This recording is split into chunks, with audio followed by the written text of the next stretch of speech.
A Ucrânia está adotando uma estratégia ousada para enfraquecer o esforço de guerra da Rússia, mirando sua vital indústria petrolífera. Ataques de drones de precisão estão atingindo profundamente o território russo. A Ucrânia reivindicou um ataque a uma refinaria de petróleo e uma estação de bombeamento russas. Em meio ao aumento das tensões, a Ucrânia lançou um ataque significativo com drones contra a maior refinaria de petróleo da Rússia. O Ministério da Defesa da Rússia acusa as forças ucranianas de atacarem Moscou com um drone. Com isso, a Ucrânia está desmantelando o principal motor econômico do Kremlin e expondo fraquezas na máquina de guerra russa. Desde 6 de janeiro de 2025, a Ucrânia aumentou significativamente a frequência de ataques com drones e mísseis contra ativos militares russos. Isso representa uma mudança em relação a março de 2024, quando o foco era principalmente nas refinarias russas. Este ano, os alvos incluem uma gama mais ampla de ativos militares, como refinarias, depósitos de armazenamento de petróleo, depósitos de munição, unidades de produção de armas e outras indústrias essenciais para sustentar o esforço de guerra. A Rússia é uma economia de guerra e a maior parte de seus ativos está envolvida no conflito. No entanto, a Ucrânia está escolhendo cuidadosamente seus alvos para enfraquecer a produção militar e prejudicar a capacidade da Rússia de sustentar a guerra. Esses esforços são críticos, já que a crise financeira continua sendo o maior desafio do Kremlin. A Ucrânia deve aplicar máxima pressão na economia russa antes de um possível encontro entre Trump e Putin. Embora esse encontro seja incerto, a Ucrânia não pode ignorar essa possibilidade. A melhor estratégia é enfraquecer Putin o máximo possível antes da reunião, utilizando todas as ferramentas diplomáticas disponíveis para adiar lá, enquanto, simultaneamente, prejudica severamente a capacidade de guerra da Rússia. Nesse contexto, a frota de drones ucranianos frequentemente realiza missões no território da Federação Russa. Vamos analisar os ataques recentes e descobrir o impacto da estratégia ucraniana nos custos para a Rússia. As instalações da Agência Estatal Federal Salyut, em Engels, foram atacadas 2 vezes, em 8 e 14 de janeiro de 2025. A Salyut é uma instalação de armazenamento de petróleo que abastece o aeroporto local. Como resultado dos ataques, 12 tanques com capacidade total de 60 mil metros cúbicos, cheios de querosene de aviação, foram danificados. Em 11 de janeiro, a Ucrânia reivindicou um ataque de drones a uma das maiores e mais modernas refinarias de petróleo da Rússia, que resultou em um incêndio na instalação.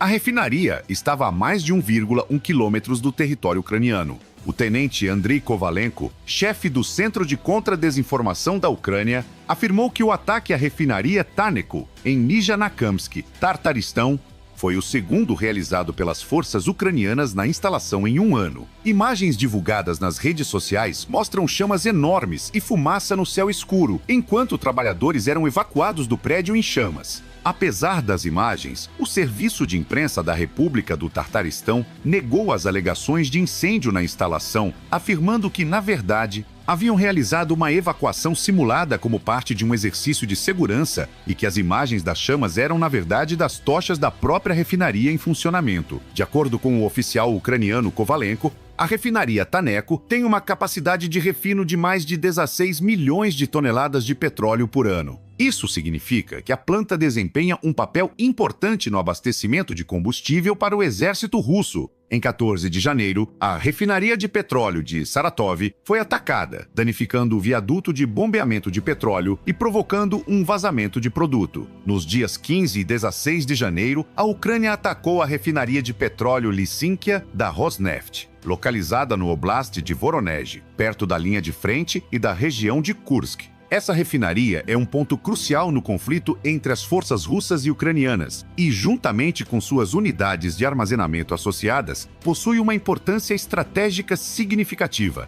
O mais crítico é que sua capacidade de produção não é destinada à exportação, mas diretamente ao esforço de guerra. Em 17 de janeiro de 2025, a empresa Kaluga Nefta foi atacada na vila de Lyudinovo, na região de Kaluga, na Rússia. Como resultado, 4 tanques cheios de diesel e gasolina, com uma capacidade total de 3,7 metros cúbicos, foram destruídos. Em 23 de janeiro, drones de ataque realizaram um ataque em larga escala contra uma refinaria de petróleo em Ryazan. As defesas aéreas russas tentaram repelir o ataque, mas a refinaria foi atingida. Testemunhas locais relataram nas redes sociais que ouviram pelo menos 10 grandes explosões, seguidas de um incêndio. Moradores compartilharam vídeos mostrando vários focos de incêndio nas instalações da refinaria de petróleo Ryazan, da Rosneft. Mais tarde, a explosão violenta de um grande tanque de armazenamento de petróleo foi registrada em vídeo. O ataque de drones também pode ter atingido equipamentos de conversão de petróleo em combustível. A refinaria de Ryazan, controlada pela Rosneft, possui uma capacidade de refino declarada de até 17 milhões de toneladas por ano, tornando-se uma das maiores da Rússia. Ela está localizada a mais de 450 quilômetros da fronteira ucraniana e é o principal fornecedor de combustíveis para motor nas regiões próximas à capital russa, Moscou. Portanto, a destruição de refinarias e depósitos de petróleo afeta diretamente a capacidade da Rússia de manter uma guerra intensa. Dizem que tudo na Rússia gira em torno do petróleo, e isso é verdade no sentido de que o petróleo representa a maior fatia das receitas de exportação russas. É o principal motor do crescimento econômico, o fator crítico para o equilíbrio de pagamentos e o tamanho do orçamento federal, além de ser a principal fonte de aumento na renda real da população. A importância das exportações de energia para a economia russa está bem documentada. Em 2023, por exemplo, as receitas de petróleo e gás representaram mais de 1/3 do orçamento federal da Rússia. Em outras palavras, o petróleo sustentava a economia e a sociedade russa. Nesse contexto, vender mais petróleo a preços mais altos deveria ser um sonho para um estado dependente do petróleo.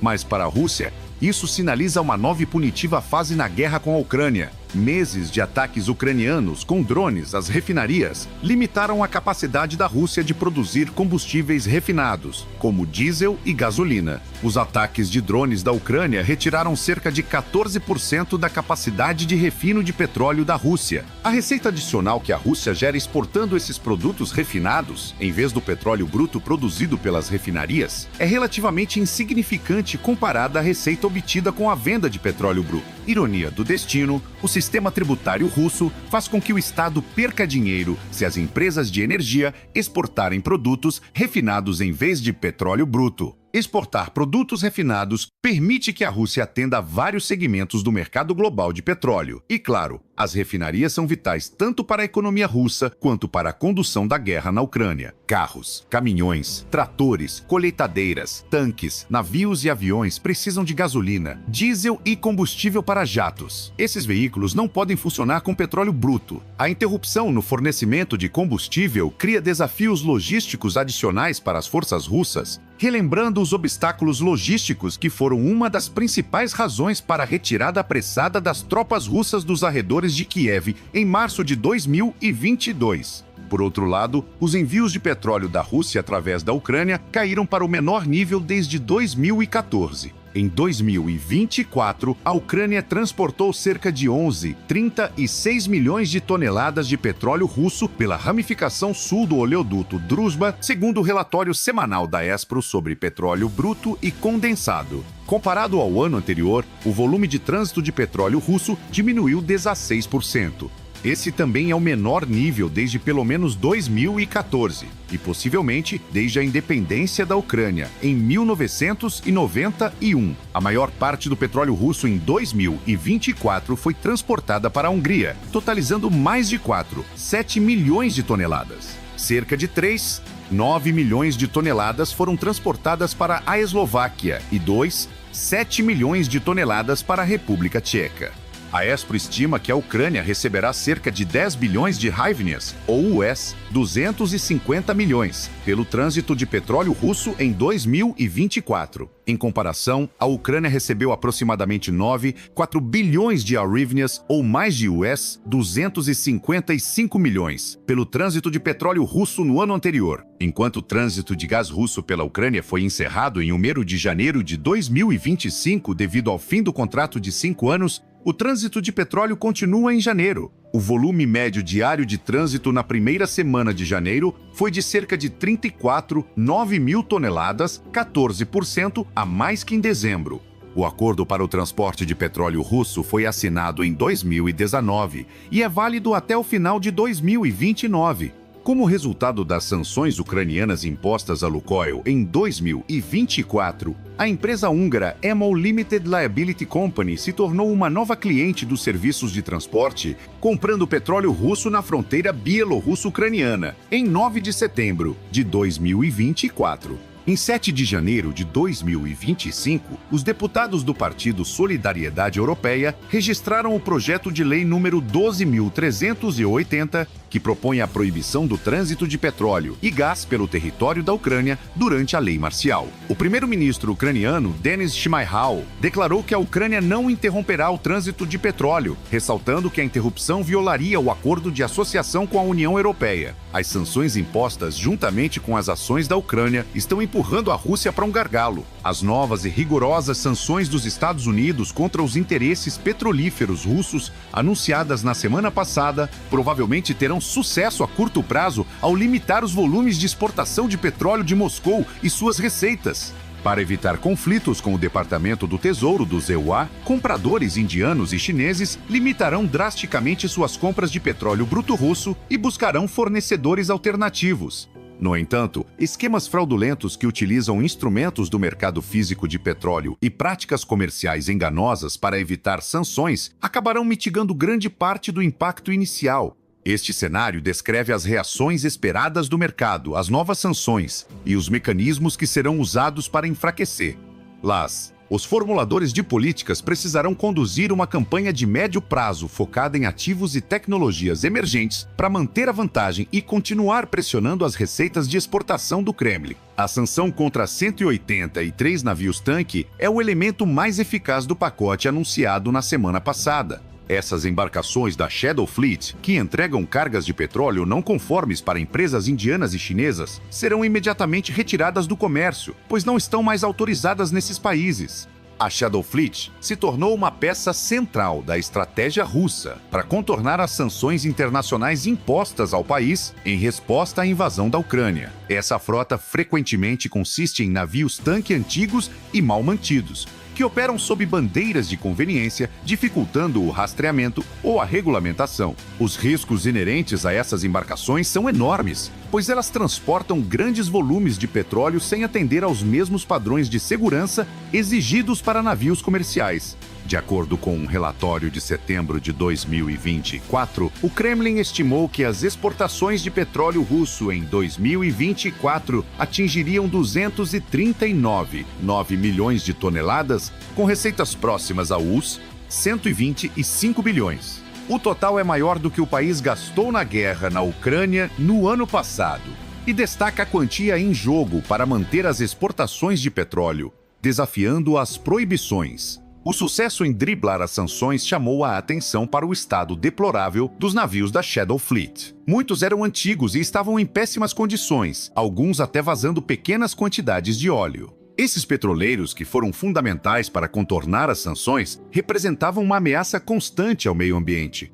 Um exemplo típico é o petroleiro Eventin, que recentemente encalhou na costa de Rügen.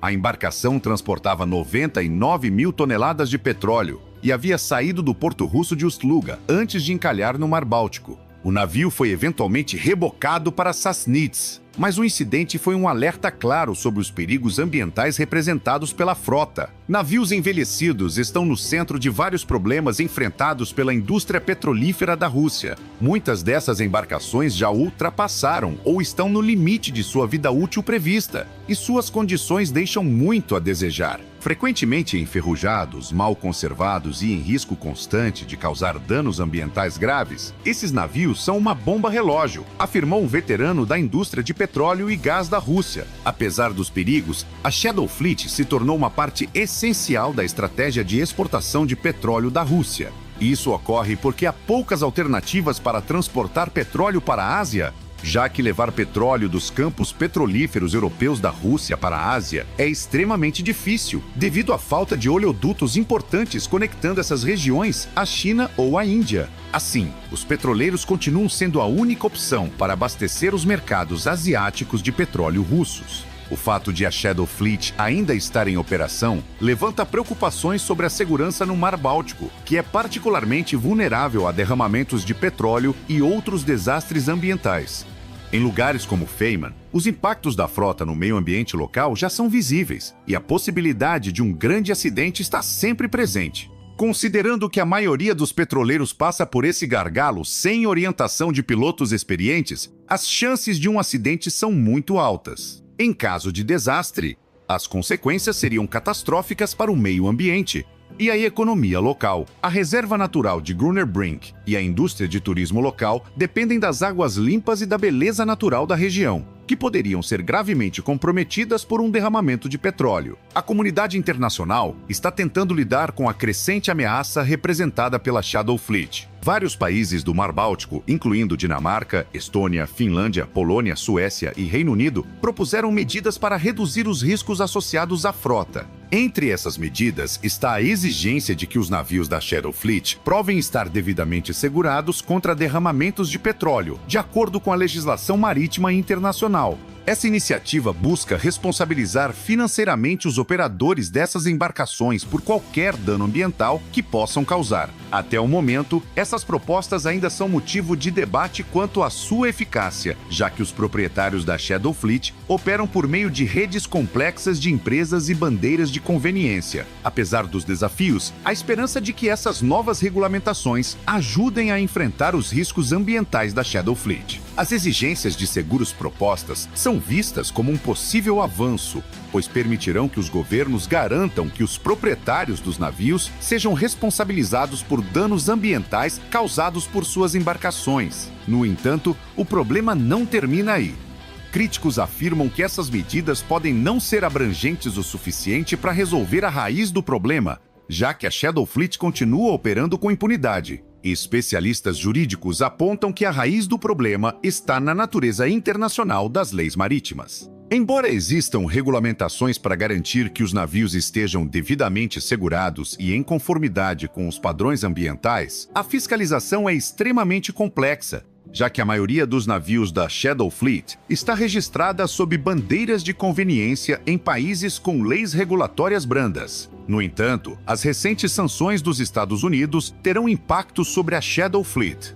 Os maiores beneficiários serão os exportadores de petróleo bruto do Oriente Médio. Os preços das categorias de petróleo bruto já estão subindo, antecipando um aumento no interesse de compra. Petróleos alternativos de outros produtores, incluindo aqueles nas Américas e na África, também podem ganhar espaço à custa da Rússia. Quando a Shadow Fleet for amplamente desativada, os preços das categorias de petróleo russo sancionado cairão. Ainda assim, nem todas as 5 milhões de barris diários de petróleo bruto exportados pela Rússia por via marítima estão proibidas pelas novas medidas. De acordo com a empresa de análises de energia Vortexor, cerca de 5 milhão de barris, ou 44% do total em 2024, foram transportados por 183 navios recentemente sancionados. Um segundo elemento das novas sanções bloqueantes, impostas na semana passada às empresas russas de petróleo Gazprom-Neft e Surgutneft-Tigaz,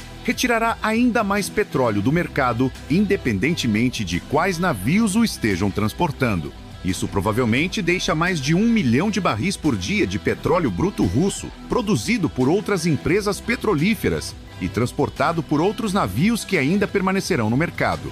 No entanto, se essas exportações russas restantes forem transportadas por navios segurados no Ocidente, elas não poderão exceder o limite de preço de US 60. Isso seria um golpe nas receitas de exportação de petróleo de Putin. Embora as sanções tenham efetivamente banido 44% da oferta de petróleo bruto russo, os embarques podem não diminuir nas próximas semanas. Muitos, ou a maioria dos petroleiros sancionados, serão realocados de suas funções de transporte para armazenamento flutuante. Isso dará tempo para a organização de várias práticas fraudulentas de lavagem de petróleo, incluindo a formação de novas empresas de fachada russas. Essas empresas podem ser estabelecidas em mercados opacos, negociados em rublos, para comprar cargas sancionadas de produtores de petróleo como a Gazprom-Neft e a Surgutneft-Tigaz, Essas empresas de fachada provavelmente emitirão certificados que verificam as características físicas do petróleo, mas não o fornecedor original. Isso cria uma ruptura contratual entre os ativos sancionados e os compradores subsequentes.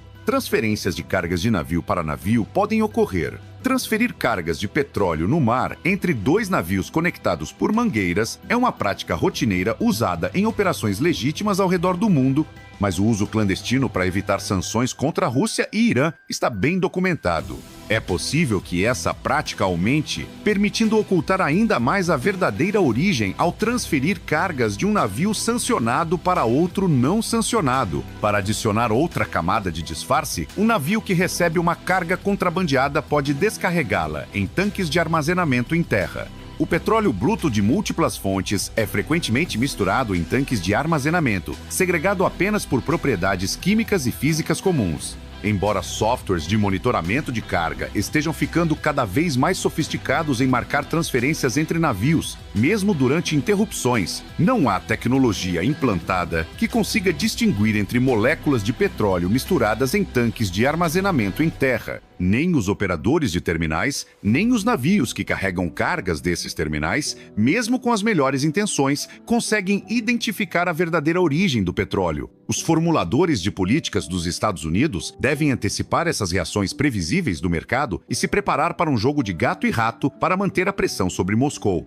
Essa campanha de médio prazo deve focar na lista crescente de entidades russas e offshore que precisam ser sancionadas e expandir continuamente a lista de navios da Shadow Fleet proibidos à medida que surgem evidências de seu envolvimento malicioso. A campanha também deve considerar sanções ainda mais rigorosas contra outras empresas petrolíferas russas e seus clientes, potencialmente reduzindo o limite de preço. Dados os preços moderados do petróleo e a capacidade global excedente de produção, uma abordagem cada vez mais dura é viável. E você? O que acha dessa questão? Deixe sua opinião nos comentários. Obrigado por nos assistir. Não se esqueça de se inscrever no nosso canal, ativar as notificações e deixar um like para nos apoiar.